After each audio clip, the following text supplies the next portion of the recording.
evening, everybody, and welcome back to the Wednesday Night Photo Show, our little semi-weekly chat about photography live stream. As always, if you're watching the show and you have questions and you've got comments or anything else, you can throw those things in the little chat, and we'll throw that stuff up on the screen, and we can talk to you live here on the show. Tonight is all about film photography and going analog in a digital world. And kind of continue with the theme from the Envision Photo Festival that we talked about last time. My guest tonight is Matthew Blum. Thanks so much for being on the show with us tonight. Hi, thank you very much. Thank you. And you've got a bunch of stuff in the Envision Festival show over at the Banana Factory, right? I do, yes, quite a few. Three actually in the show itself. And the orange car, which is a palladium over pigment process, that actually got honorable mention. So it was a great little thing to get from there. Awesome. And then in the hallway, we had this kind of an overflow exhibit, which has all kinds of various alternative processes I have in there. Awesome. So, yeah, definitely go check it out. I'm going to be down there this weekend for some stuff, and there's a lot of great stuff in these exhibits. So, film photography. This came about because suddenly over here at Dan's, we're seeing a lot more interest in people shooting film. We really thought it was kind of dead and buried for a while, and it's kind of coming back in a big way.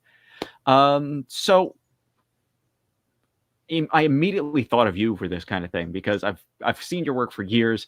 Before I even actually met you, I'd been following you on Instagram, and I know that you do a ton of very, very analog stuff. But not 100%, right? No. I have a little bit of a hybrid workflow I do of a lot of my work, whereas a lot of it will shoot digital, but then do some editing in the digital darkroom, but then end up doing is a digital negative to actually print in the traditional wet darkroom. So it's kind of a little bit hybrid workflow I have going on. I do also just do straight up all in the darkroom, the whole workflow through, but generally everything I have out there now has a little touch in the darkroom as well. So how did you get into photography in the first place? Where did you get started, and what made this sort of your medium? Well, actually, I still remember the first actual photography was way back when, probably 7 years old, where I was given I remember being at Disney World and given a camera, and I think I went through a whole roll of film in 20 minutes. It was just on one ride, and and I still have those photos. Actually, I should find those. So that's probably my earliest memory of really doing photography. And it always played upon it a little bit, but then got into more of the movie industry, which was a great thing. Right out of high school, went right into that. But then basically, after that whole thing, I always had an interest in photography during that. But then, probably 15 years ago, I actually did dived into the whole actual darkroom. When I actually went out and got them larger and started doing developing film and all that I did. So you built yourself a whole darkroom to be able to do this stuff, and it's only 15 years ago. Now, but at first it was just simply, went up, I think it was in Craigslist, and just found someone had something on larger and just picked it up and kind of dove right into it. Cool. Film. Nice. Huh. Now, what is it about, why do you insist on doing things the hard way? What is it about film photography and these analog processes that appeals to you in the first place? Kind of was not seeing it right away. Actually, I do like the actual going through the whole process. I feel it's a lot more rewarding, as opposed to just the instant gratification of getting an image on a camera and your display right away. It's just it's a lot more fulfilling being in the darkroom, I feel. Okay. Definitely. Yeah, I know why I enjoy it. I'm always interested in other people's answers, right? To me, it feels like there's something about the very tactile, hands-on nature of doing. Exactly, especially just being in the darkroom, kind of disconnected from the whole world, just me and the film, developing like that. Yeah. And then it's always interesting too how you always try to get the same results, but sometimes you just can't get the same results, which is kind of the beauty of the process, actually. Hmm. Yeah, there's always going to be some variation and a little bit of Exactly, that's and one of the you things. Like I never feel know. like there's some. Even just like the humidity can change a little bit. I know especially with Mhm. the palladium printing, if the humidity is off a little bit, it won't print right. So it's a Oh, lot of different really? things. Oh, Yeah, wow. that's one of the more pickier processes. Very touchy kind of process. Yeah, a little bit. Yeah. Yeah, I feel like there's more room for like the happy accident to happen. Like Absolutely. something Yes. Yeah. unexpected Definitely happens had some and of like those. yeah, and it's Yeah. Again, you don't especially get with the as much of that palladium with ones digital. where it's actually brushing it on and all that, and just some of the results you don't know quite you're going to get, and they just work out very nicely Mhm. sometimes. Sometimes not, but most times they do. Right? Right? Sometimes it and we've seen that like that's some of the like if I could throw up a couple examples here quick. Absolutely. I've got like one of the things that we've got the traditional stuff, right? Like at I've got like here's my roll of Tri-X 400. I shot Yeah. hundreds of feet of this stuff in college. Oh, yes. Um, or Ilford HP5 or Great one. Yeah, it's um, been my go-to, HP5. HP5. Yeah, Yeah, it's that's pretty a much my go-to, and that and kind lately, of a FP4 I've been liking a lot lately. okay. Yeah. Yeah, that's I haven't shot a ton of the Ilford stuff. I was Kodak for the longest time, and I've been meaning to play around with these. What do you feel is like the difference between those film stocks that makes you go choose one over the other? Well, I like FP4 I like just because it is slower, so it's a lot finer to grain than, the HP5. Mm, That's pretty much my primary reason, and I shy away from the deltas because of the the grains are a lot more flatter. mm, So the HP and the FP have more of the traditional grain feel going on. hmm. That's Right, the sort more of that. technical side. I guess on the Kodak side, that would be the Tri-X versus T-Max. Yes, yes, it would be. Yes. Yeah. Also, I know the like the Delta, those they don't fix as easily. Also, it takes a lot more to fix them out. Oh, really? Yeah, Okay. So it's a little more yeah, labor which on the shouldn't back even a end problem there. with modern fixers. But if you go back to some of the older fixer, that's when it gets more of an issue. Right. So, Gotcha. so that'd be my why I have like certain preferences and all that for that. All right. So But yeah. so I'll give it a try. Yeah, definitely. Oh, yeah, that's the But fun thing, with the film and all these things, different experiment and see what happens with it. Like actually yeah, currently that's it. for 35 millimeter, I actually have in a bulk loader, I think some Panax Kodak from the Hmm. expired in 1990. Still works fine, but it's just fun to shoot Uh, with. Yeah. yeah. Yeah, I know I've got some old stuff like hanging around in a little freezer in the basement, like stashed away. Hmm.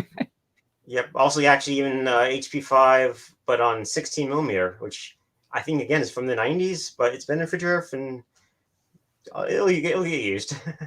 16 millimeter film, Yes, like 16 16 millimeter. millimeter movie Yes. film. Yes. Yeah, I do have a few of those cameras too, and have developed that also, which is a Oh, that's fun. it is. It's a tedious Neat. process, very tedious, but it's rewarding definitely to see the results on on the projector. Um, Hmm.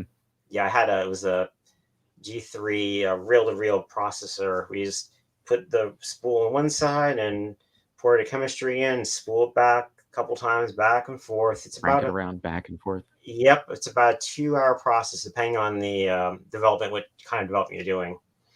Yeah, that Yes, sounds tedious. it is. It's quite, especially going back and forth. So it's like I'm not going to do it that way ever again. It's if anything, I would do the spiral tanks are Like it was much fun nicer. once. Yep, exactly, exactly.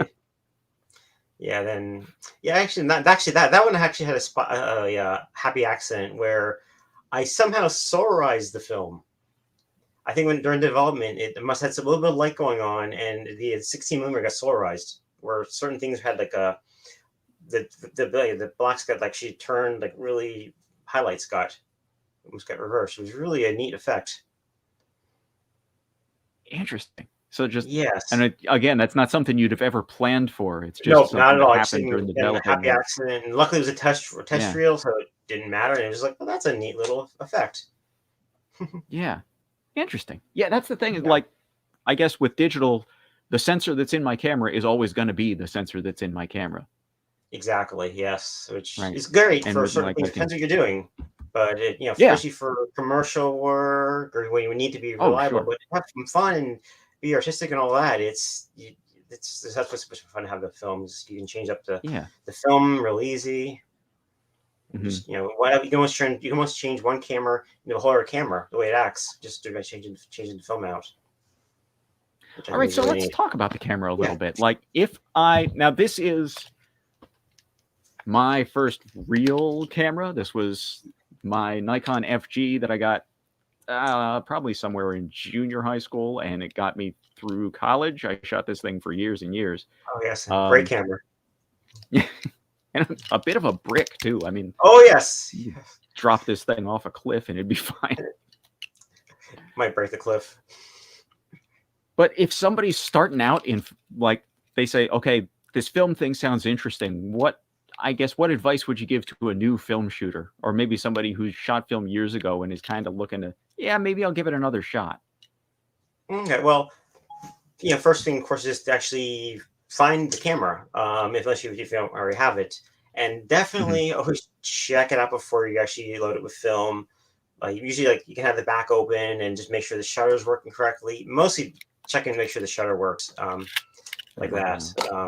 Open it At up and all the take a look at. speeds too, because I've had ones where the faster speeds work fine, but then you go to some of the slower ones and it just either hangs open. So definitely would check that first, just to make Hmm. sure the shutter's working correctly. That and then the make sure the light seals look pretty, intact. So that'd be the Yeah. thing. And Definitely when he first thing to says do. Check.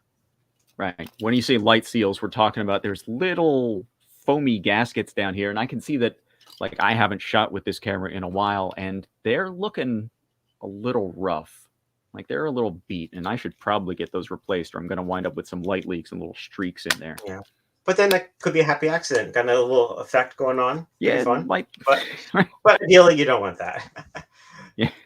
um, And that's one of, like, I know that when we get film cameras in at Dan's, like that's one of the things is Alan takes them in the back and he looks them over and makes sure the shutter's working, and we'll replace all the seals and make sure they're good to go. Because like mhm. most of the people who come in looking for one of these, it's probably like a college student taking a photo class. Yeah. And that's like that happy accident is not what the professor is looking for. No, no, exactly. They want the more pristine, technically perfect photo. So yes. Right.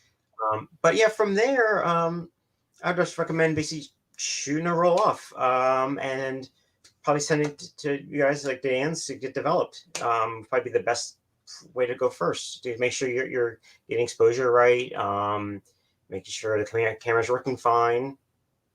Hmm. Yeah, first. One of the things that I've noticed, like now that I've kind of gone back and shot some film, and I've noticed a couple of differences from the way that I work digitally, and I kind of have to flip my brain around a little bit. Okay. In that, like, I feel like when I'm shooting digital, I'm always worried about protecting the highlights and keeping my highlight deal. If it gets overexposed, I've just kind of lost everything's clipped off. Exactly. Yes, because But basically when I'm shooting digital film, acts. Yeah, I yeah. 'Cause need digital to make basically sure I acts like haven't underexposed the shadows or they're useless. exactly. Yeah, And I 'cause can, yeah, it's digital just like basically a, works almost how slide film works, and with that, if you clip the highlights, you lose the highlights and it's gone. But yeah, film is definitely the opposite, where you highlight just can keep going on and on and on, and yeah, you worry about the yeah, shadows, where you right. basically expose Right. for the shadows, always expose for the shadows. Make sure you're getting those. Um, Hmm.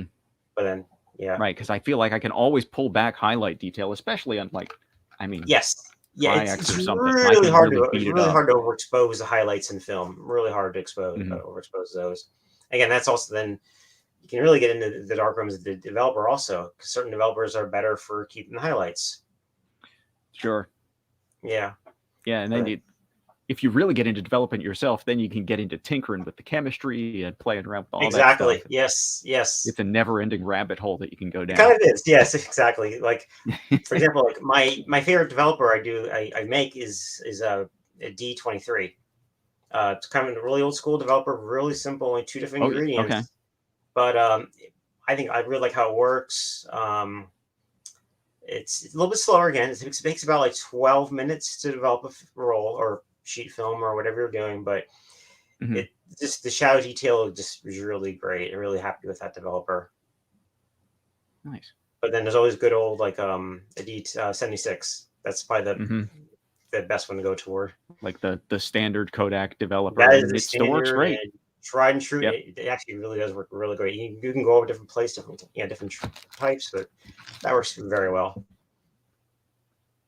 So if somebody is, I guess, like one of the neat things that we've seen with some of the new film stocks that are coming out is that they're skewing toward, they're really leaning into that happy accident thing. I just wanted to throw a couple of Oh yeah. examples up for people to look at here,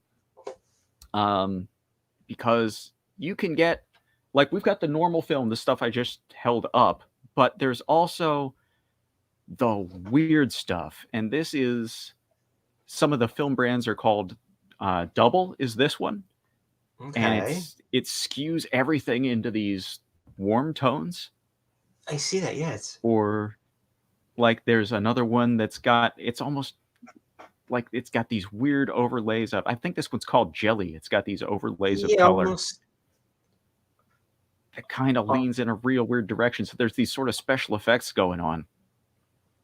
yeah, it does. And then another one is this. This is one of my favorites. This is this Oh, weird that is thing from a Lomography, yeah, that is a and it's really. called, It's I feel it's a little bit of like infrared going on. Is it? kind of right. It looks like almost like a color infrared. What Yeah, they're it does doing look. is they've kind of taken the greens and the purples and swapped them. Okay, And what's but yeah, interesting it is really that they reminds me a don't, little bit of like infrared film. kind of, yeah. Ooh, Like, neat. it's a very strange look, and it's a lot of fun to play with. But the weirdest thing is that they don't give you a normal ISO rating. They shoot it somewhere between 100 and 400, is what they tell you. Okay. And the effect that you get out of it varies depending on how you shoot it. It's real strange It's stuff. stronger if it's over if you have more overexposed and Yeah, like not as where that strong. shift in color happens. Yeah. Yeah, it's It's a really interesting strange one. stuff. That's one that I definitely have to play with then. Yes. Yeah. And like this is another one they've got. I think this is the Metropolis, which is like not black and white, but very muted color. Oh yes, yeah, very unsaturated, but it's really neat. Yeah, Guess right. So it's yeah, it'd be fun to almost, take it but out like not where quite black it's and white. yeah, it'd be fun to take it out like where it's maybe a lot of flowers where some certain colors pop, but then others are very muted. Would be a lot of fun to use this film. Yeah. Hmm.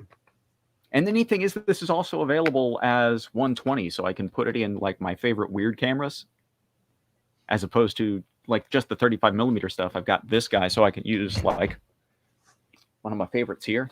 Oh yeah, great camera. Yeah. And then there's the stuff where you've got just special effecty things thrown over top. This is almost like, I don't know, light leaks and sparkly stuff going on. Yeah, I And feel there's like maybe all like kinds of, they almost like expose it with like a laser or something. Looks like yeah, it's like it's yeah. pre-flashed with some other thing that throws a bunch of weird overlay onto your picture, just for like, again, if that idea of you don't know what you're going to get until you get it back. Yeah, and that's all part of the magic of it. Yeah. So, I guess you also had some other cameras, and the one thing that was interesting to me about film is that it's a lot less hard and fast with like what the format of the picture is going to be.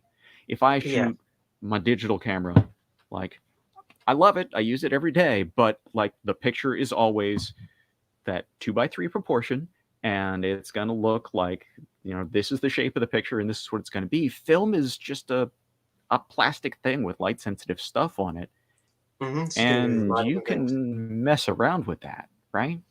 Oh yeah, like you've actually one cool thing you can do is a 120 camera, but spool in 35 millimeter film into it. So that way you have a nice long Mhm. strip of exposure. You can get the holes in it and everything. It's a neat look, I feel. Um, You know what? Actually, I haven't done it myself, but I That's know someone on Instagram that he does color in one on top and then black and white in the bottom of a 120 camera with 35 Oh, millimeter wow. film. It's a really neat look. A really neat look. That's cool. If you Yeah, find that, send it to me, and I'll make sure to put I it in the show absolutely notes. will. Yes. Because we've got, Yeah, and like, then, this like, thing just showed up, which is a camera that does exactly the thing you're talking about. It will okay, expose great. all the way at the edge of the sprockets. Yeah. And this thing just showed up at the store. Oh, it's Like, perfect. That way you I don't gotta have to play like. with this. Yes, definitely. All the weird, like, film is coming back, and then, like, all this weird stuff just hit our shelves, which is like, I'm in heaven with this stuff because I love tinkering with, like, give me the strangest thing you got. I'm gonna mess with it. Oh yes, yeah, definitely. Yeah, but then this I think for 120, the old one, but here's like a good old Brownie camera, which is always fun to use. And how old is that? I want to say it's about. I think it was made in 1910. I want to say maybe 1915, You, around that point. that's I awesome. wouldn't be in here actually, but And so you does could still take, like, work. this modern 120 film, Yeah, it does throw take it in there. 120, which I think is really neat how you can be using over 100-year-old camera and still use modern film. What do the pictures look Uh, like out of that thing? surprisingly sharp. Yeah, Oh, yeah? usually the center's very sharp, but then the edges, it definitely the focus falls off. But So, that's again, it's oh, neat. Yeah, that's got to be really cool looking. and And then that's yeah, something you're and then probably going to find, like, either like at an antique shop or a yard sale. Where did you pick that up? I think quite literally an antique shop. Yeah, quite literally an antique shop. I'm pretty sure it was. Yes, Huh. but yeah, only the really early ones though are 120, because then after I think like I want to say like 1918, that's when they moved over to the 620 film, which Mhm. can't buy anymore. You can respool it from a 120, but it's a bit of a process. Mhm. Yeah. So you got to look for the real old ones. Yeah, That'll this one take here actually has 120 film. dates. Yeah, this has dates. The most recent date has is 1908, looks like. So yeah, Oh, the wow. older ones.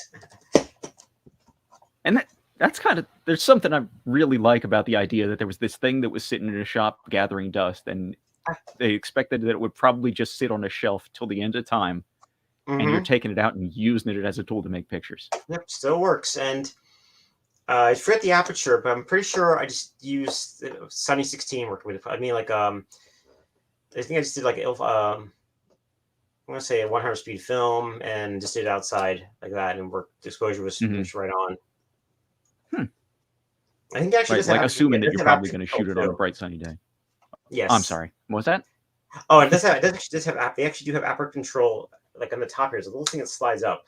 It's really crazy. Like this slides up, I think, right? Yeah, right there. That's how you control the aperture. This little thing goes up and down with the different apertures. Yes, it's. Oh, that's I awesome. don't remember the offhand, but. I love it. And then yeah, it's so simple. Just all it is, just a little shutter is just this little right there. Still works great. Oh, that looks like a ton of fun. Now I've got to track one down someplace.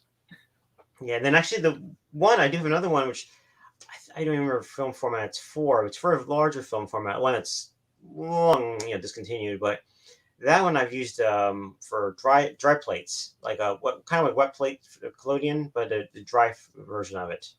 So I Oh, basically take the interesting. plate. Yeah, take the plate. I Mhm. load it in the back of the camera. Do my exposure, and then take the plate out. But that unloading has to be all done in the dark room. So Right. Cool. And then yeah, you've it's the got one. some stuff that's just completely homemade, right? Well, yeah, there's this one here I have. It was someone created online and then available as a 3D printed object, and it's a 3D printed pinhole camera. This and just the back here it uses a sheet film. The holder goes right in here, and exposure Mhm. is literally just you pop that little thing up there. That's how you do it's your exposure. I think it was Just about open it and close it, and there's your yep. shutter. I think it was about like 3 seconds. It was about right for a good exposure. Depending again, and then during like outdoor bright sunny day, about 3 second Sure. exposure. So it's a fun That's little cool. thing to make. I got another weird one that just showed up here. If you are, for the person that maybe is interested in making their own camera, this thing showed up, which is this like build your camera from a kit. Oh wow, it's Like, great. Yeah. here's your little mirror box. Yeah, it definitely shows you the inner And we're gonna, workings of how the camera yeah, and I works. just thought this was so cool. Like it kind of takes the mystery out of like, okay, you want to tinker with this thing, you're Mm-hmm. gonna understand what to tinker with because you're the one that put it together. Yeah, exactly. And the kind of the neat thing too is it still does apply to modern digital cameras. I mean, they still kind of work with the same principle. You know, very Yeah, similar. yeah. I mean, all the principles are the same fundamentally. Yes, it's Sure. great. It's great. Like it's a great way to learn the principles of how the camera works. Hmm. So, what do you and a lot of the stuff that I saw from you that was in the Envision show specifically, you're taking these film pictures or you're taking digital pictures and moving them around, and um, then you've got a great little video here to go over some of your process of some of the other stuff that you're getting into when we talk about. I think the word alternative process came up, and we talked about Yes. Yeah. some of that stuff.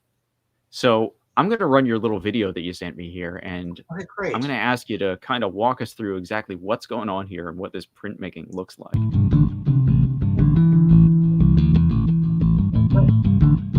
Nope, that's not the beginning, is it? There, we'll start at the There beginning. you go. How's that? Yes. So yeah, it's a demonstration of the palladium over pigment process. So yeah, I always label the back of the paper just to make sure that for later on with the notes exactly the kind of paper it is.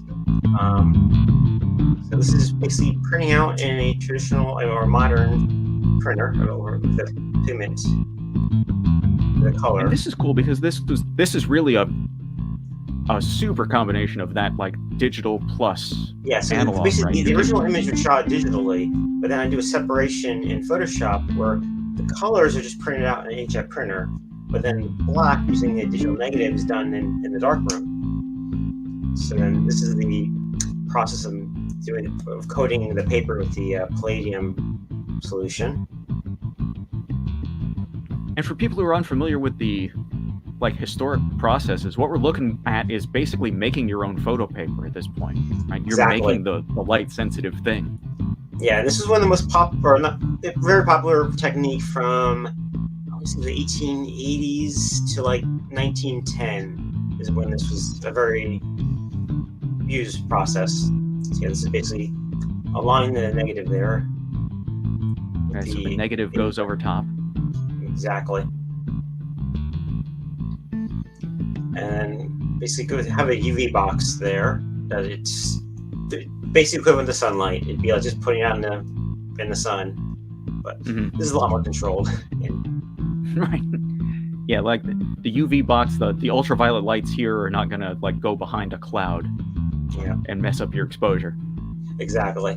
So that there are just times that counts out the exposure time.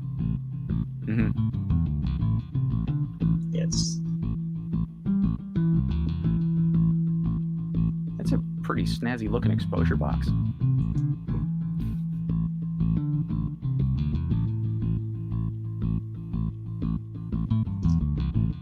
So then just removing the negative then for here, and then that's the next step is going into the development tray, where it's just one step of development. And this is the part that got develops. Yeah, basically develops right away. It does, which is really neat. Oh wow! Yeah, it's like holy man, basically instant. And actually, once it's like that, you can basically pull it out right away. It's like leaving it longer doesn't really matter. This is what got me hooked on photography. Back in like 4th or 5th grade, my science class did a unit on photography, and we did the thing where we took our negatives and made our prints in the darkroom, and that moment when the image just starts to appear on the paper like a magic trick. Yeah, I think that was kind of what hooked me on photography, and I've just always done it ever since. Absolutely, yeah. It's just still something magical about seeing it appear. And then it's basically just washed in a couple different clearing baths just to kind of remove some of the palladium that's in the paper. about, I think, 15 minutes in the different baths. It's 3 different baths you got to do. So it develops and then, immediately, and then it's mostly just washing it out. Yep, exactly. And then the final one is just a regular water bath or rinse, water running, just a little bit of water running for like 20 minutes usually enough. Sometimes I like a little longer. Neat. I love the googly eyes on your darkroom timer. But... Oh, you need that. Everything's googly eyes. Very nice. So yeah, then that's the print pretty much, and just hang it up to dry.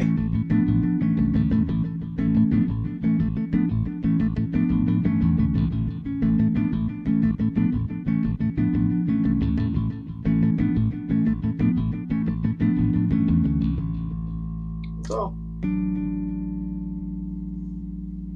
that's very cool. Yeah, so it's a neat little mix up of modern and the old. Right, really combining those. So was the original shot digitally, or was it shot on film? It was originally shot and then digitally. scanned? Yes, originally shot digitally. Okay, so shot digital. Shot digitally and then brought into Photoshop, and that's where I do a separation in there of the color. Separate, like this is the black, so this is the color. The color's on an inkjet printer. The black comes from the palladium, and then they're stuck back together. Yep, exactly. Awesome. So yeah, so those I actually do have another gallery of those actually installed right now. In downtown. Yes, at the mezzanine gallery, which is in the Renaissance Hotel at 7th and Hamilton. Oh, okay. So like right there on the circle. Yeah, in the hotel, there's a little mezzanine level in the mezzanine, right up and past the lobby. There's about 15 pieces I have there, along with some 2 other great artists. So the opening reception for that did not happen yet. It's going to be December 3rd. I want to say like 6 o'clock, something like that. Oh, good. Yeah, I'll put that in the notes too. And it's mostly all featuring that process. All the prints there. Neat. Yeah. That's awesome. And this is, I actually, I kind of found myself doing something like I love this stuff myself. I love the alternative process work. And back in April, when everything was shut last year, I was kind of tinkering around with things to do. And this is an easy one that people can try at home if they want to do something sort of similar in that alternative process kind of thing. I discovered this thing called, I believe it's Anthotype. Yes. Which is using plant pigments.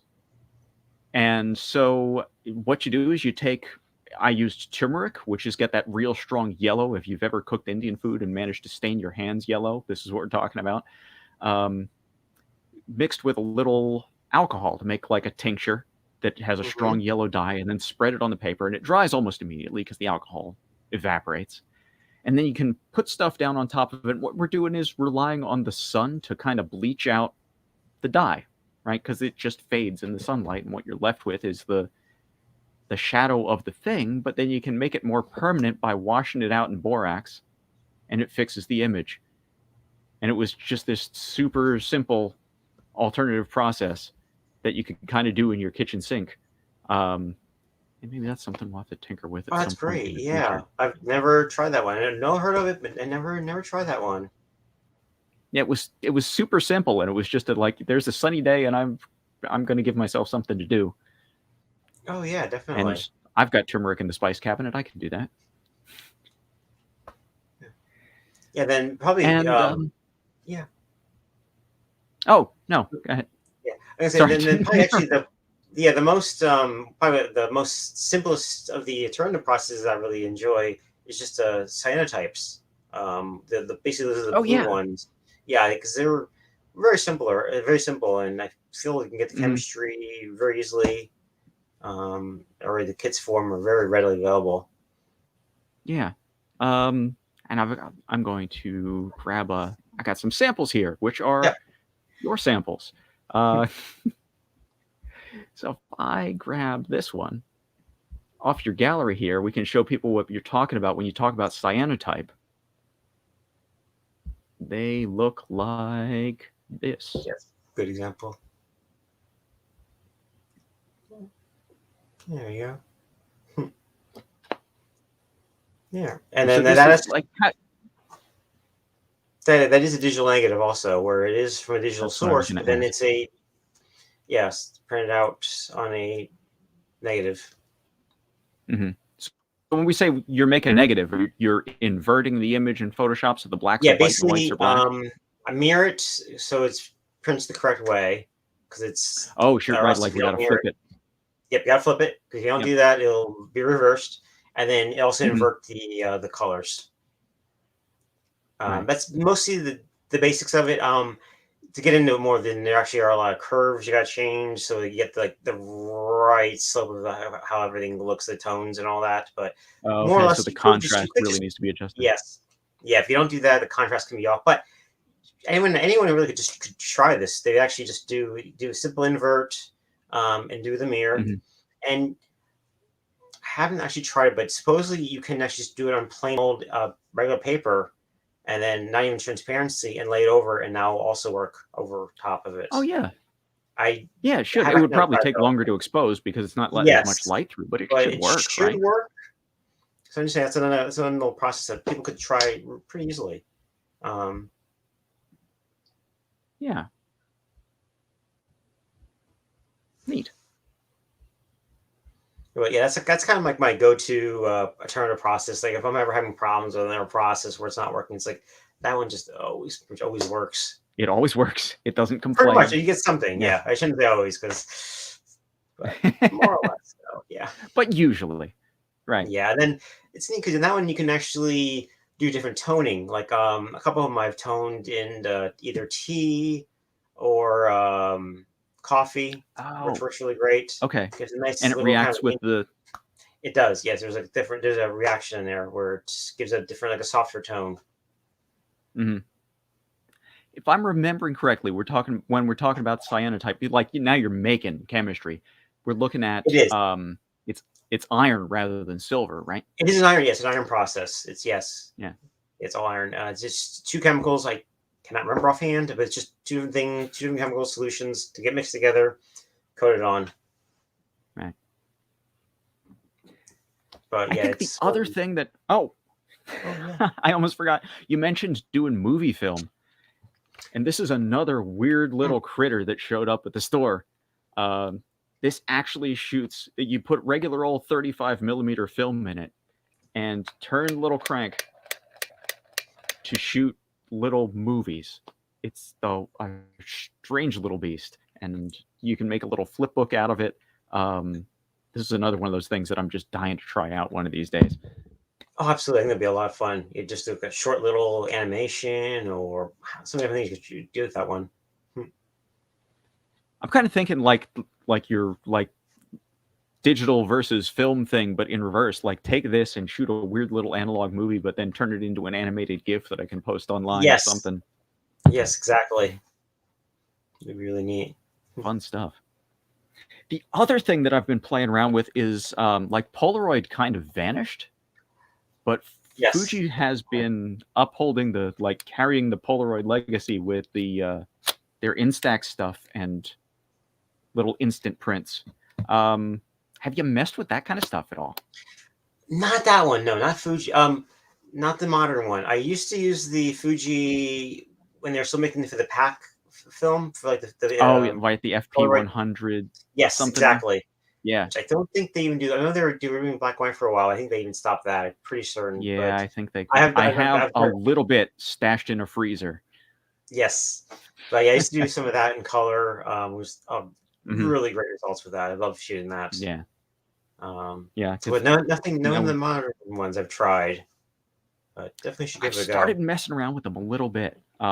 Because you get there's these neat little it's tiny little things that they've got now. The Instax minis are these little guys, but I find myself like, okay, now I can mess with them and I'll cut them apart and pull the film out and like see if I can mash it onto a different Oh yeah, and paper or even mess around with it. collage of them or do all the kinds of crazy stuff like that too. Yeah. Mm. And I guess that comes around to the thing that I enjoy about film photography is it feels more malleable sometimes. Oh, it absolutely is. Yeah, it's I think by default it's just it's there to interact with. Um, Hmm. because you do always have something, a physical medium to change and play around with.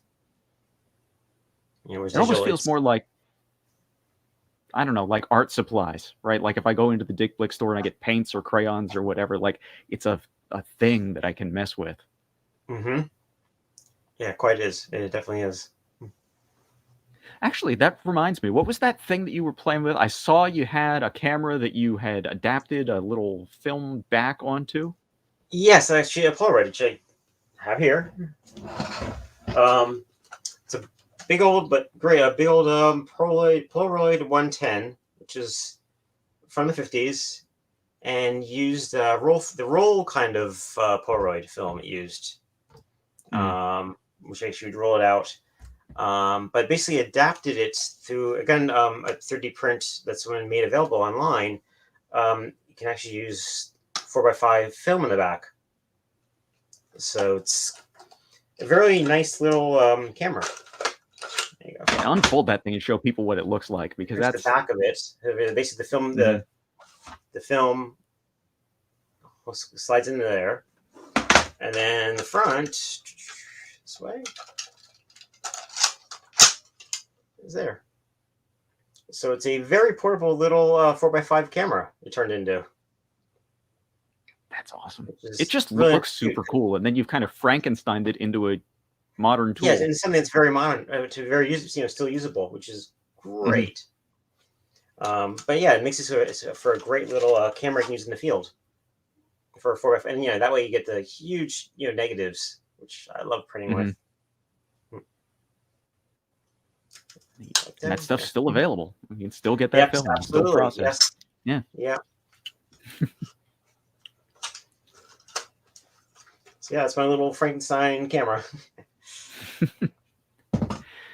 Well, I hope everybody's gotten a little insight into some of the stuff that we can do with film photography, and then some of the places that you can go with your film photography. You can get as complicated or as simple with it as you want.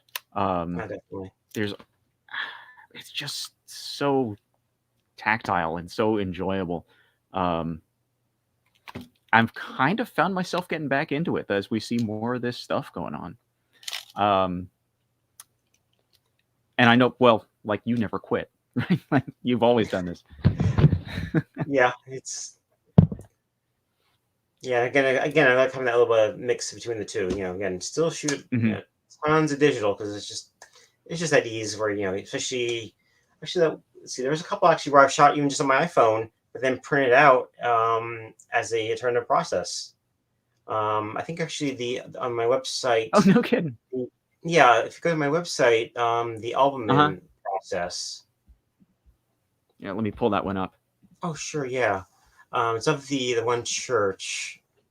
I think it's online. This one. It's not actually on.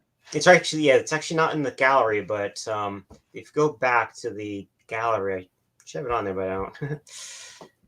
Yeah, just go to the main. Just hit back, and I'll show you.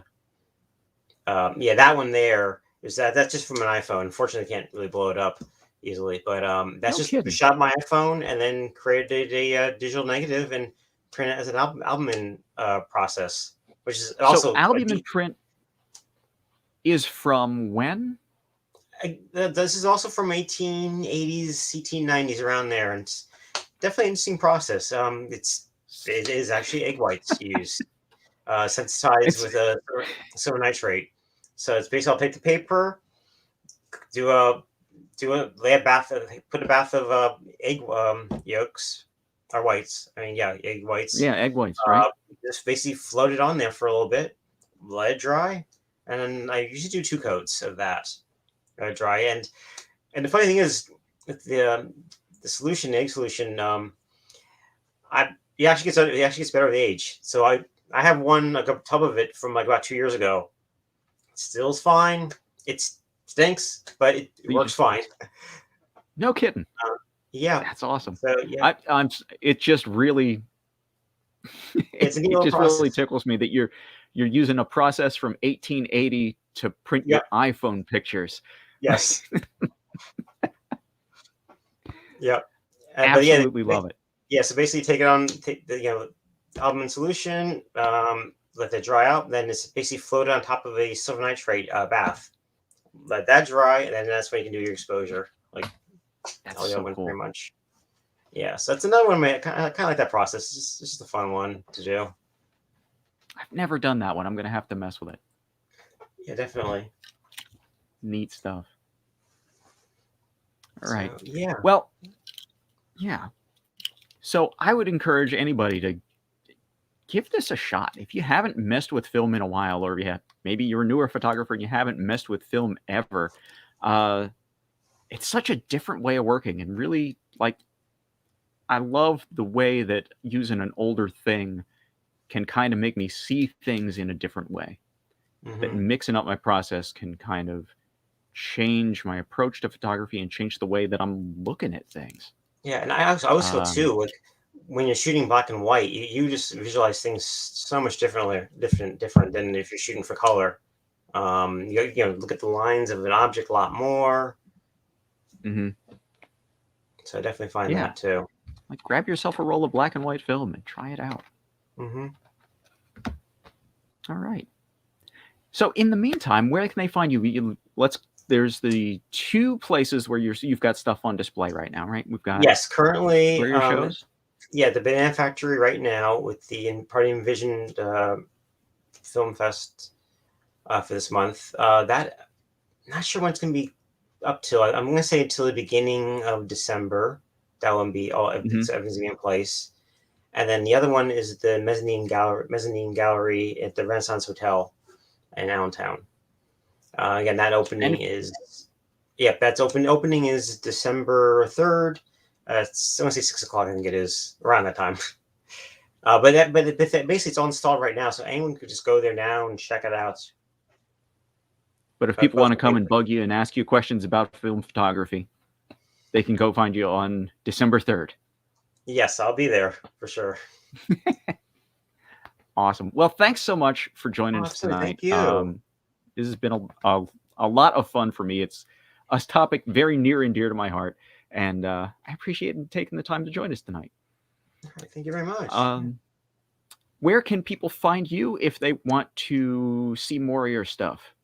Probably the best would be Instagram, which handle is mblum MBLUM 6180, and then also on Twitter, off the same username, which but I post more of the photography stuff on Instagram, and also on Facebook too.